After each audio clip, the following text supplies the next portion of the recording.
Well, hello and welcome to my stream. This is Chief Multi-Hat.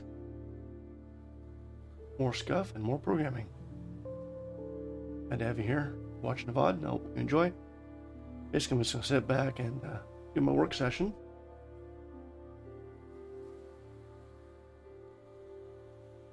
Just realized I had it.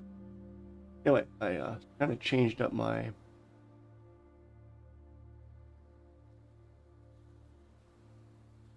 stream screen a little bit here to kind of show off the artwork while I also do programming and whatnot. Alright, so what are we doing today? Basically, I am over here working on the part of the game where you're in the dungeon or you're in the maze and you need to do some party investigation or party inspections.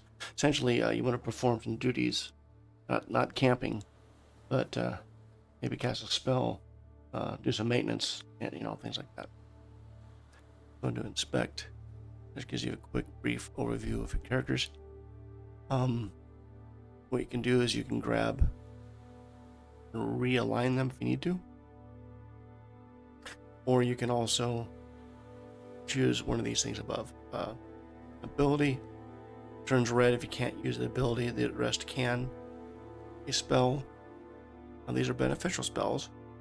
No offensive magic during inspection. Use an item if you have one. And then once again, only non-offensive type magics or type items. And then for weapon and armor, I need to fix those out. I don't have those set up yet. But basically, you can change in and out of your equipment with that.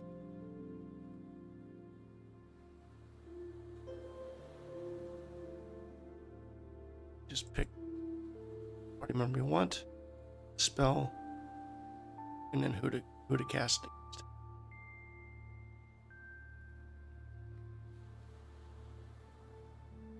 Or if you need to switch to someone else, strengthen the fighter, for example. Go back to Glaxo, change your spell out, or you can change the target. So what I'm adding now is the actual button that says, "Hey, let's start do a round. Let's do a round," and with that round, you can go in, and it's going to perform those actions. It's in theory anyway. Alright, so that's what I'm tracking down. Previously, it was an operation where you would call... excuse me.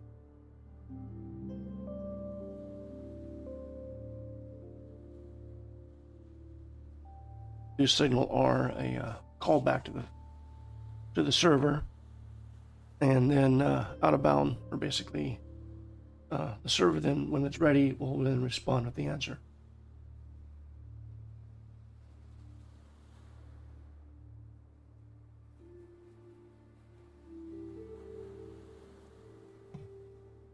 Alrighty then. Right, so now I need to go into the signal R and find that.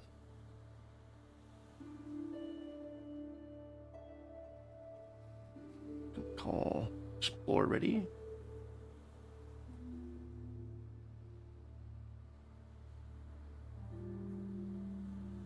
Alright, explore ready does what?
Hello, Evil. How you doing?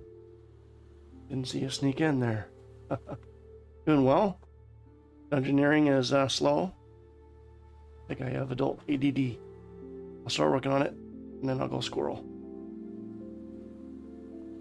Yeah, so basically, I'm trying to put back some functionality of the screen that I took out as I redesigned it, and I've changed out the things. I don't know if you've seen it last. I can kind of show it. I'm hoping you're doing well. Awesome.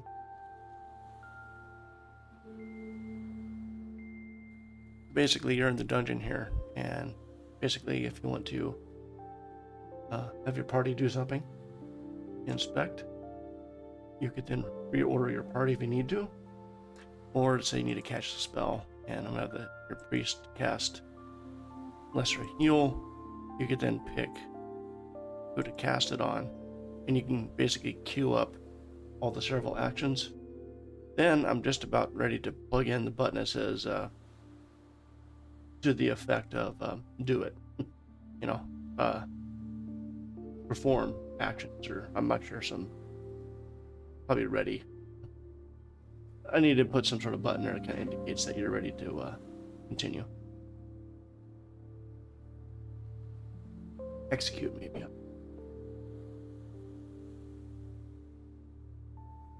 So I am changing how the game worked from before, and see if I could just kind of copy code in and see if I can make it work. So this is a post action on this page. I have a couple forms. Looks like I'm going to have to, in order for this to occur, I'll need a game.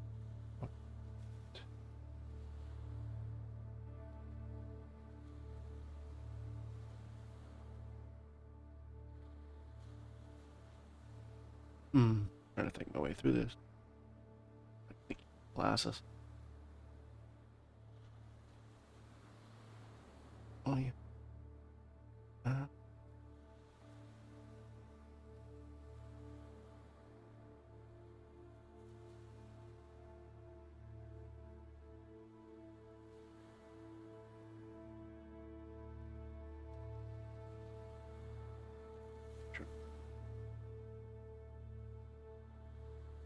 Maze export ready.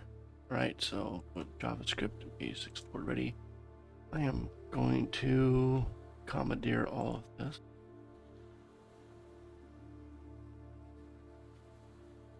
Now, technically, if I comment this out, it still goes along for the ride.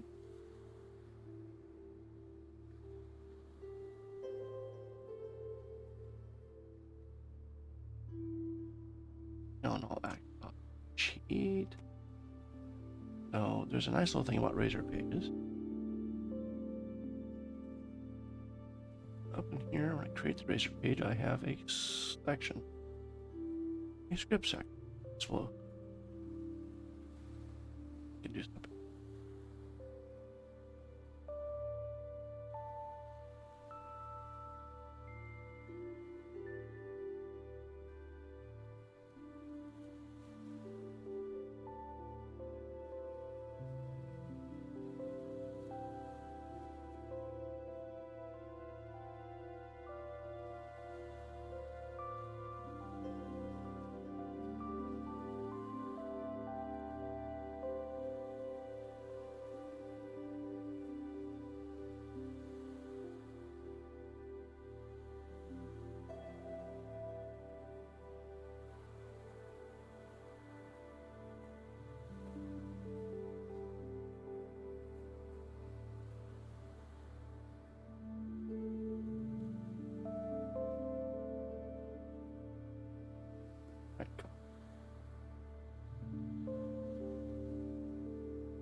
Scroll past the Razor syntax.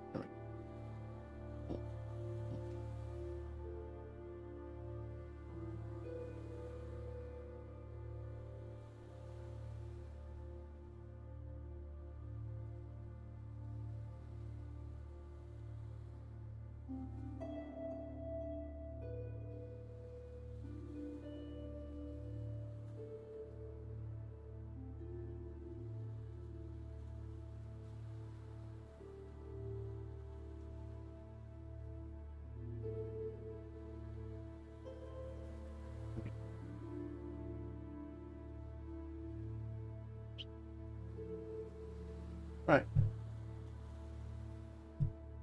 So yeah, reworking. So what I'm reworking is, I just realized I'm here coding and not showing anything. I'm still scuffed. All right, so it's this screen. So you're in town, and then when you go into the dungeon, and you want to inspect your party. So you want your party to, you want to cast a spell or do something outside of combat besides camping. Maybe reorder your party, do some utility spells, things like that. So you hit inspect. And then here you're able to maneuver your guys around. I've worked on that. And then when you click on your spell, for example, these light up showing you can't do anything with these guys. They don't have spells to cast. But these guys do. One's still green. So you click on, say, Galaxo. He's a cleric. You're going to have him cast, say, a lesser heal. You have 10 of them. You have 10 level ones to cast. Pardon my voice. Need a mute button. Yeah, so you set up target. So yeah, this does select and sets the characters up with choices. And so I'm in the process of, I want to run those choices. I wanted to execute those. So I've been working on getting at least abilities, spells, and items if you have them picked. So yeah, you're setting up the party. Yep. So some of the game structure. One is just I need to do a quick heal before I move on. You don't want to wait for combat. You want to do it now. I'm simplifying the camp, because at camp you could also cast spells. I won't do that. If you pick camp, you're basically going to pick who's guarding and who's sleeping. And then that's all you can do when you camp. But inspect, you do that. Now some of the utility spells, for example, I could very well add mapping. You cast magic to map, and then it will draw, it'll draw something very similar to this. Imagine a section of this, a 5x5 room or something like that. I'm trying to give an indication of where you've been, type of thing.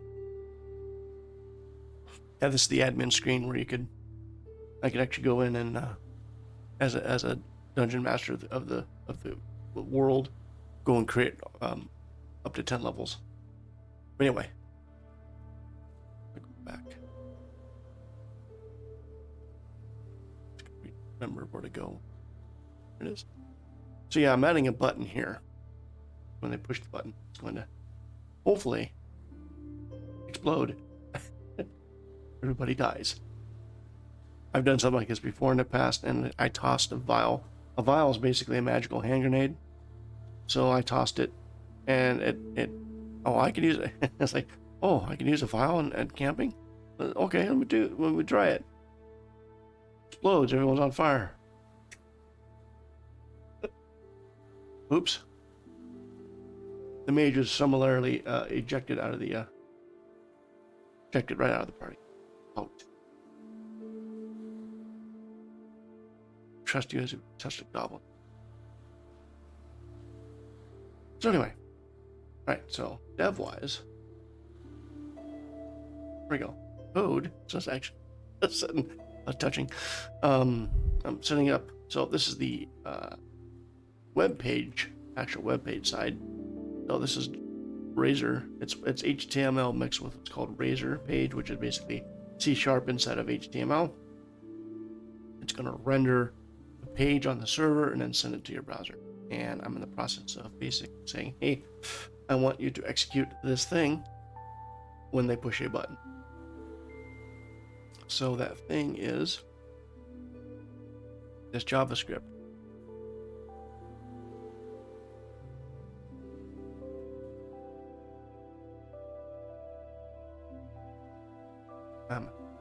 So JavaScript. You would think they would have a little bit better editor for JavaScript here. So it's gonna be the form name, which I immediately forgot. Form. Campaign. Ready. Up. There. Now, I need to go back to this form definition.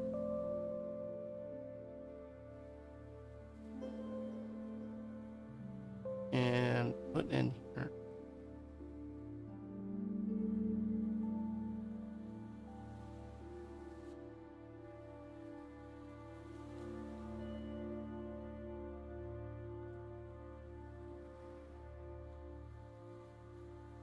I don't know if this will work.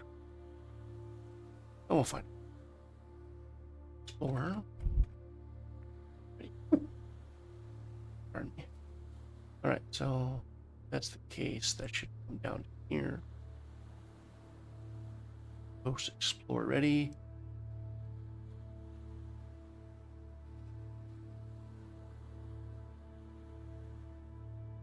Actually, ready.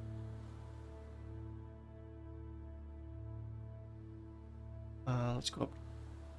And I do have top. Not. Let's go look at an example. Need to get some routing information up here. Basically tells Razor, hey, what am I listening for?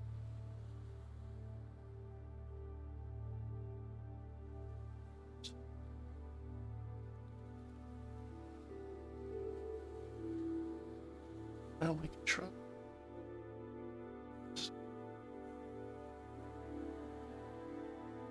Now to completely break the game.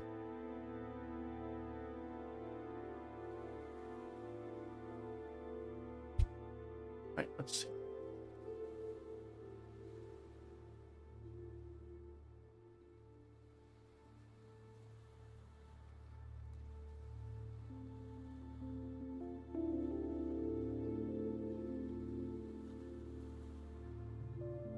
So right now there is a immediate go to town button. That's only supposed to light up if you have only supposed to light up when you're underneath stairs or ladders. Right now, when you move out of underneath, say the town exit to town, you have the ability to just jump right into town no matter where you're at. I will be taking that horrendous crutch right out of the game when I'm done testing. Because yeah, essentially what you'll need to do is that if you're at the bottom of the maze, you have to basically backtrack or find the exits. There can be exits that will take you straight to town. Find them. They'll be in special rooms on a particular level. There could be spells that you could use to take you back to town. You know, special scroll, return, or something of that effect. Essentially, yeah, you have to go back into the maze, back the way you came, and then you would have to go and either find an elevator, or find chute, or just basically a set of up ladders to get to the level 1. It's all about the level design.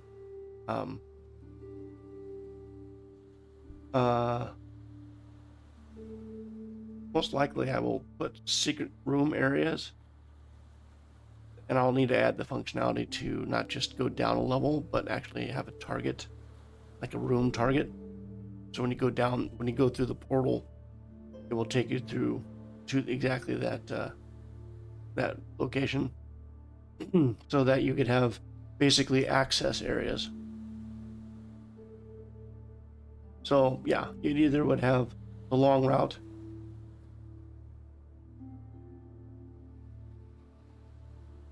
yeah, still a risk. So you could run away from the so you're at a difficult level, and you successfully ran away. You're still in the maze, and you're still attracting attention. Yep. So you're gonna have that little bit of that roguelike feeling as you're going through. So yeah, yep, that's part of the fun.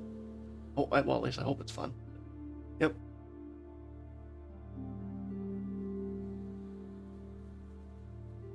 And there could be spells, artifacts, things that you can get that you could activate, which you would do here. You'd pick an item, for example.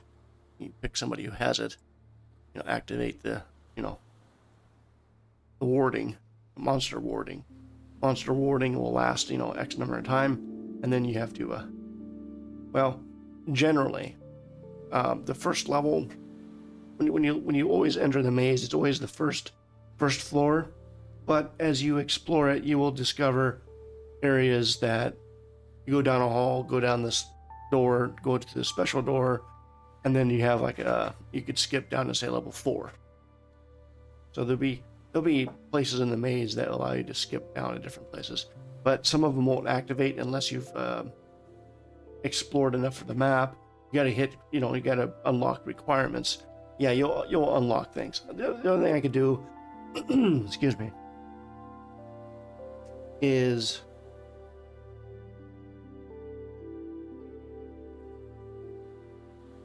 have an elevator room, and you have an item that you discover on each floor, or the floors that maybe every fourth floor, every third floor, fourth floor, you could find it. You'll unlock, and then if you use that item, you can then return to that floor. That type of thing. So yeah, right now it's you go back to the dungeon, you start back on floor 1, and you expedite your descent. But yeah, I will be adding the ability to have a little easier way to get down on that. His voice is getting all crinkly.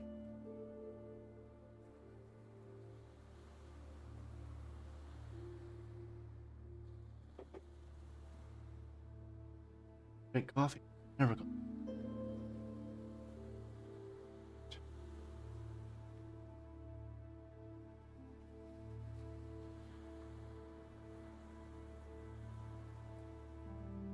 Now we start the game to it.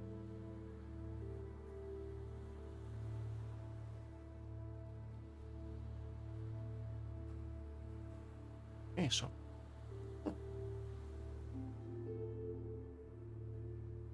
traveling maze.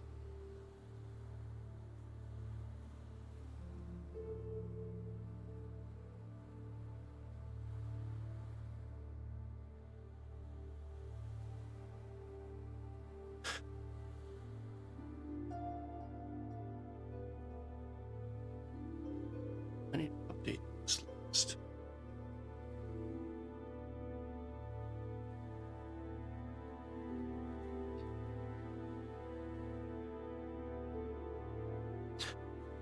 Sarah feels danger approaching.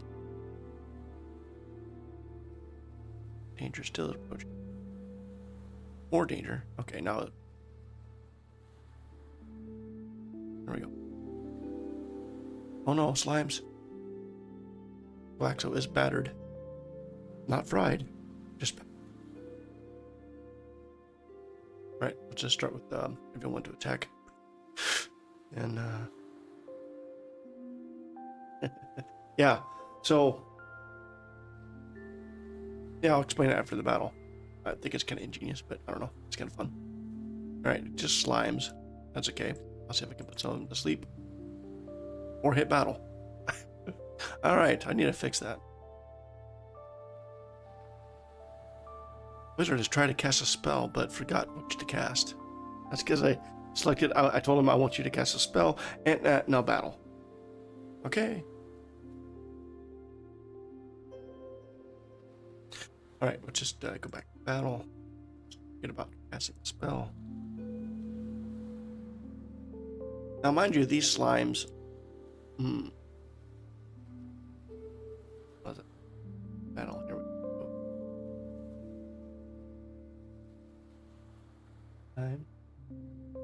Slimes are found where? Wrong.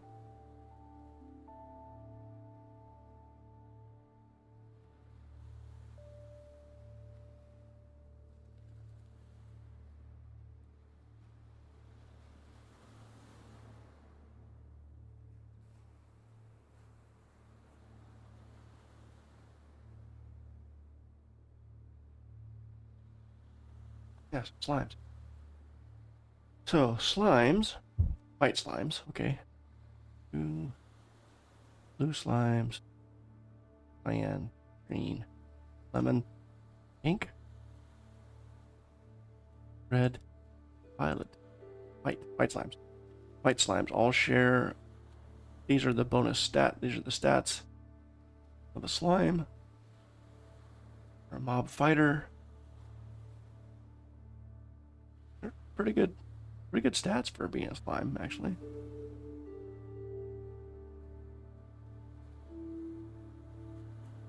That was just red. Alright, so basically it just says the party name, character name, what image to use.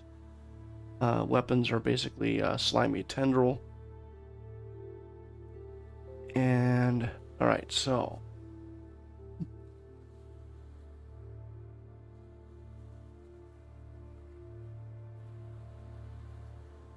So version 1 is going to create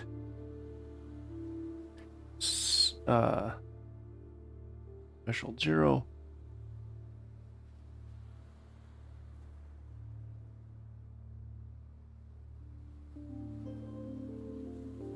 Okay, so it looks to be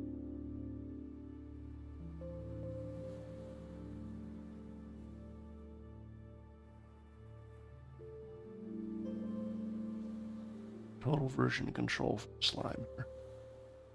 All right, white slimes call.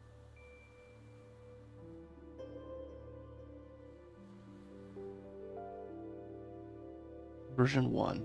All right, so yeah, basically these are level 1 slimes. had to go see through the generation to kind of see how the slimes are built. So the slimes is level 1, and my party's level 13. So I shouldn't be fight them in my sleep and still get them, I would hope. So yeah.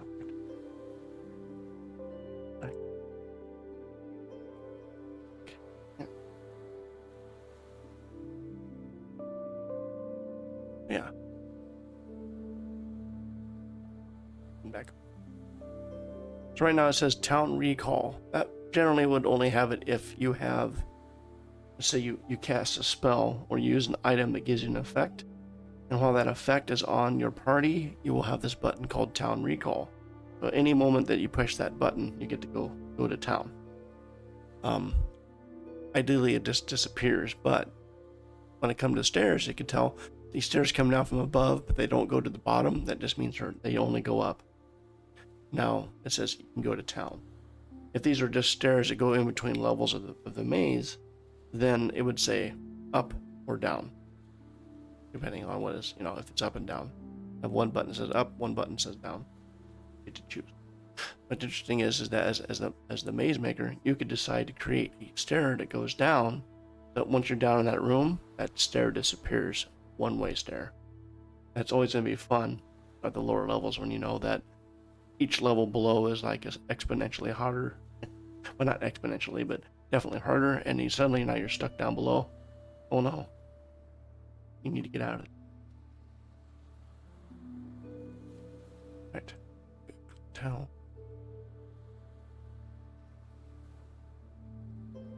Need more help. So I'll do it today. Do anything. Yes, I do have a level. Oh, I'm trying to eat food. It's not working. Rest and recovery. Week. There. Need only 3 hours of sleep, but we'll just take a whole week off. Just going around here real quick, try. This gives you a quick overview of your characters, or if you want to see what's going on. I spent 9 days in the town today. Right. Back to the dungeon. Yeah, back to level 1 again.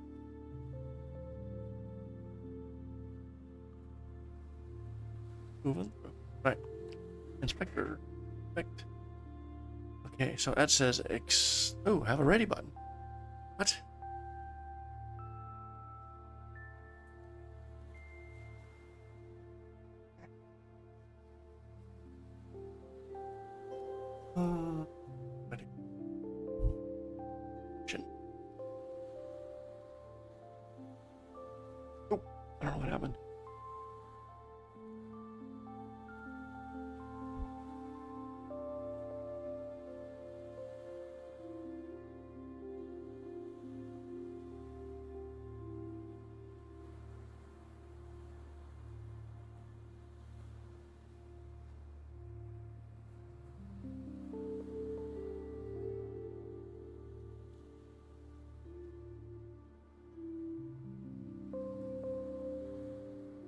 Right, no.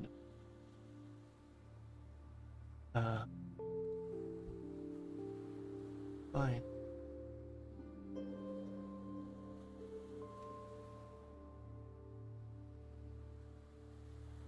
It says to call me is pretty. All that. Right.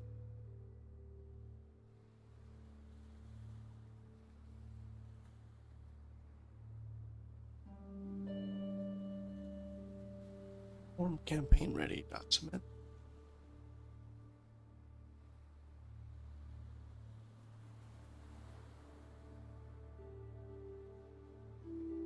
That helps if I switch my scene. As fun as watching me code is. It's the whole point of the stream, Dave. Murder Chief.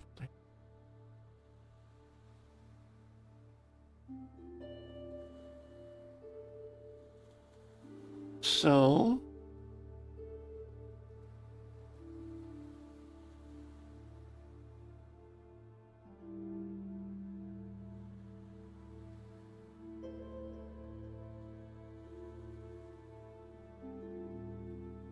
form campaign.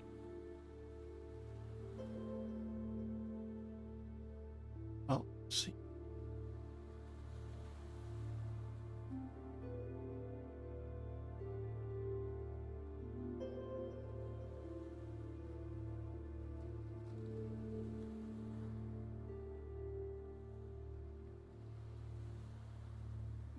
No.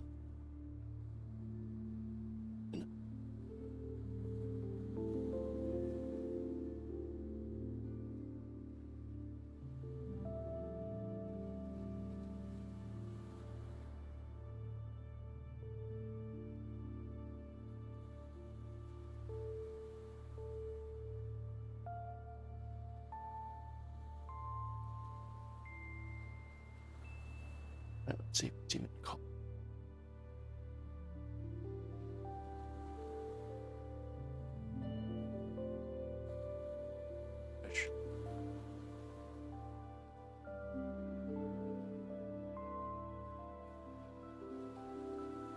All right. Look at post ready.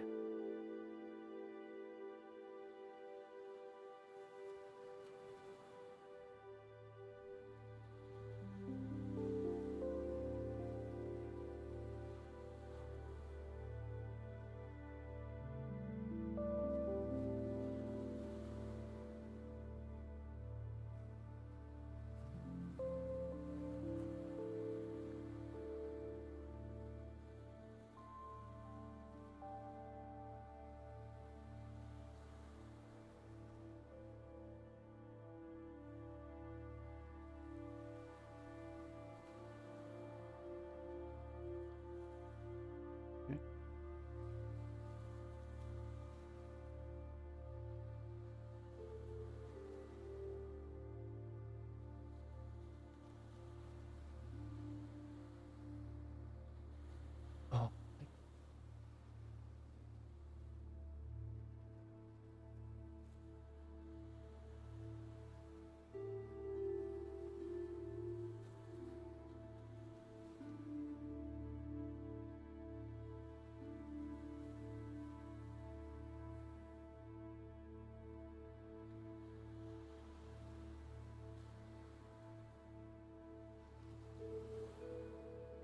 Oh, so just gonna go.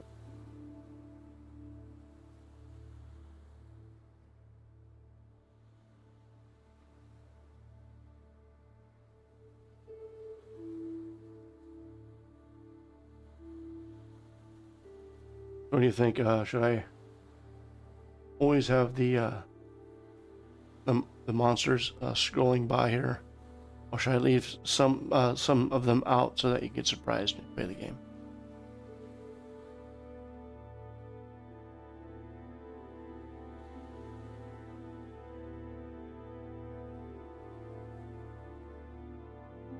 Oh.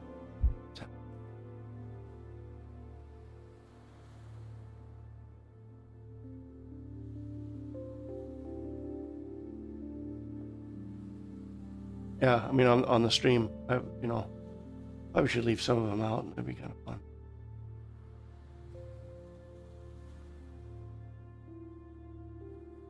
Yeah, definitely. I mean, there are some in here that are, well, some of those are definitely the deeper ones.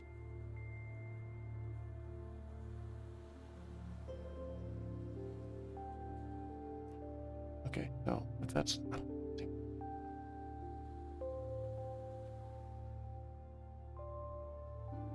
do you say?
Sometimes I forget keywords. I mean, I only used it forever. Started. Basically, I was looking up,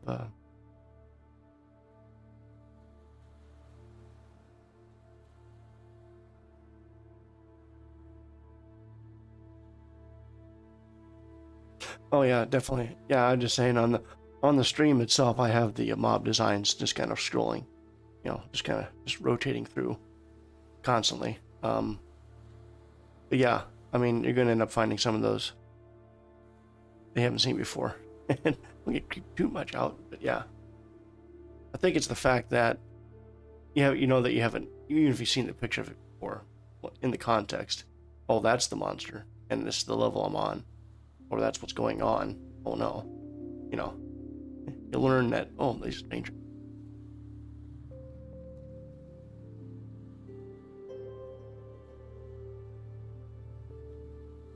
I just forget.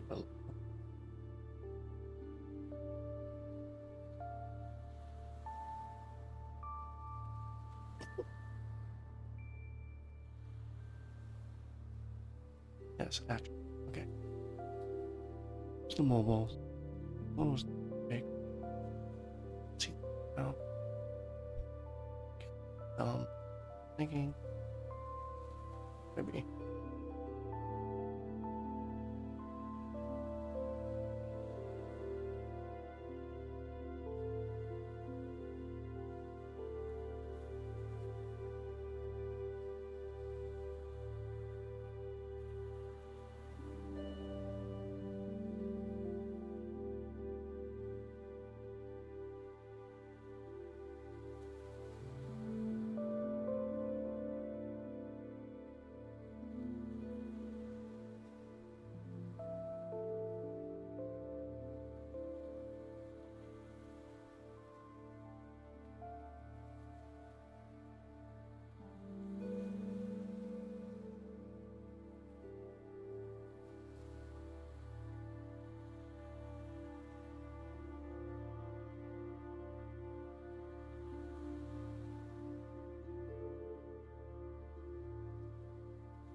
That request.